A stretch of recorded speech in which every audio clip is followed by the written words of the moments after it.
दोस्तों, जो काम पूरी की पूरी केंद्र की सरकार नहीं कर पाई और जो काम हमारे करदाताओं से चलने वाली रेगुलेटरी अथॉरिटी से भी नहीं कर पाई, वो काम आखिरकार देश की सर्वोच्च अदालत ने करके दिखा दिया है। दोस्तों, सुप्रीम कोर्ट ने दे दिया है गौतम अडानी को अब तक का सबसे बड़ा वाला झटका भी ऐसा जो हिंडनबर्ग रिपोर्ट के आने के बाद अडानी के सामने बहुत बड़ी मुसीबत खड़ा कर देगा।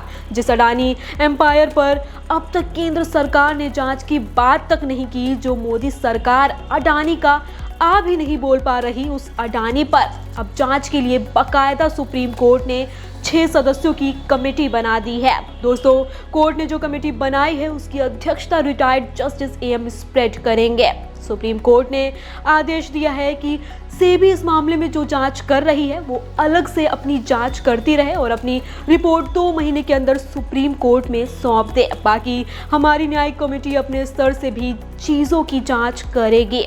ये वही सेबी है जिसने अडानी मामले में हिंडनबर्ग की रिपोर्ट आने के बाद केवल बयान देने में और सिर्फ ये बताने में कि वह क्या सोचती है और इस मामले में उसके क्या पहलू हैं, वो जांच कर रही है कि नहीं कर रही है, केवल ये बताने में 1 सप्ताह से ऊपर तक का वक्त लगा दिया था। और जबकि शेयर मार्केट में तब कत्लेआम मचा हुआ था। दोस्तों, अब सुप्रीम कोर्ट ने सेबी को जांच करने के लिए न केवल कहा है बल्कि सेबी से ये भी साफ साफ कह दिया है कि वह देखे कि क्या अडानी मामले में सेबी के नियमों की धारा 19 का उल्लंघन हुआ है, क्या हकीकत में स्टॉक की कीमतों में कोई हेरफेर हुआ है, जैसे कि हिंडनबर्ग रिपोर्ट बार बार अडानी को लेकर कह रही है। जैसे कि मैंने कहा, सेबी के 2 महीने का वक्त दिया गया है अपनी पहली स्टेटस रिपोर्ट सुप्रीम कोर्ट में सबमिट करने के लिए, यानी अब ये बात ठंडे बस्ते में नहीं पड़ी रहने वाली है।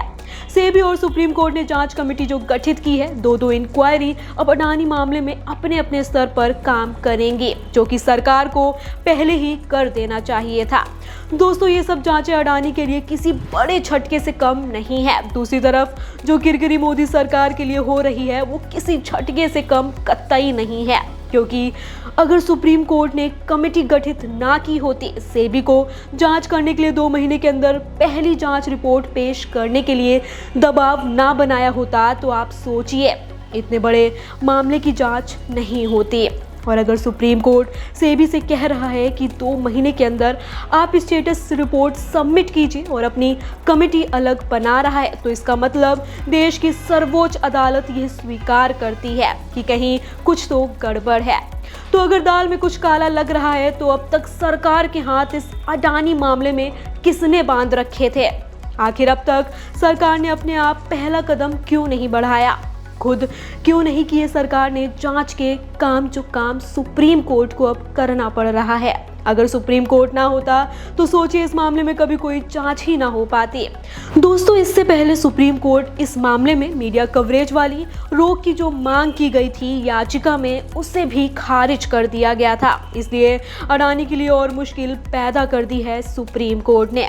दोस्तों, सुप्रीम कोर्ट ने मामले में जांच कमेटी बनाते हुए साफ साफ कहा कि ये सब करने के पीछे हमारा मकसद निवेशकों के हितों का ध्यान रखना है, यानी देश के निवेशक जो उम्मीद देश की सरकार से लगा रहे थे, देश की रेगुलेटरी अथॉरिटी सेबी से लगा रहे थे, वो चिंता उन दोनों से ज्यादा सुप्रीम कोर्ट को थी, क्योंकि कोर्ट के इस फैसले के बाद तो अडानी साम्राज्य की हालत और खराब हो सकती है। जो अडानी ग्रुप अब तक हिंडनबर्ग रिपोर्ट के आरोपों को सिरे से खारिज कर अपने काम में लगा हुआ था, अब उसे सुप्रीम कोर्ट की कमेटी के आगे दस्तावेजों के साथ सवालों के जवाब देने होंगे। न केवल सुप्रीम कोर्ट, वो सेबी अब तक इस पूरे मामले में ढुलमुल रवैया अपनाए हुए थी, अब उसे भी सुप्रीम कोर्ट ने बाध्य कर दिया है।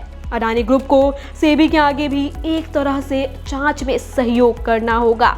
आप खुद सोचें, जो काम 1.5 महीने पहले हो जाना चाहिए था वो आज तब हुआ है जब सुप्रीम कोर्ट ने मामले में एक याचिकाकर्ता का संज्ञान लिया है। ये सरकार को भी मुंह छुपाने पर आमादा कर रहा है। क्या आपको भी लगता है कि अब इस मामले में दूध का दूध पानी का पानी हो जाएगा? क्या आपको लगता है कि जो कमेटी बनाई गई है इसमें अगर कोई बड़े खुलासे होते हैं तो फिर इस सरकार के लिए मुश्किल पैदा हो सकती है?